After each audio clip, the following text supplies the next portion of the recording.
ihe onyonyo tata wụ maka nwa amadi na-afụ ebe a na-akpọ Victor Osimhen, mana mmụọ na-akpọ ya Victor metemete maka na o nweta azụ unu o metọsịa ya ozugbo o weta azụ gị o metọsịa ya ozugbo ị na-anya ka ya esi gbatakwụrụ kịta ị ga-afụ na nwa amadi a bụ okwu akpụ n'ọnụ na mpaghara Europe niile.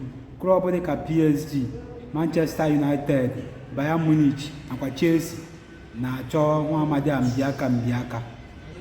Ajụjụ nwee bụrụ, kedu klọb ọ dị ka nwa amadi a gaa ma ọ ga-eme ọfụma karịa ka o mere last season? Ọ bụ na maka mmasị ya gaa Bayern Munich maka otu o si agba bọọlụ.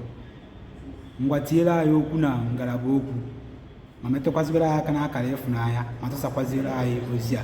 Kedu ọgbakọ klọb ọ dị gị ma nwa amadi a gaa ma ọ ga-eme ọfụma karịa ka o mere last season? Chetakwa na onye isi klọb nwa amadi a si na ya bụ Napoli ekwuo na si na klọb ọ bụla a ga-akpọ nwa amadi a ga-enye ha ọnụego dị €170 million.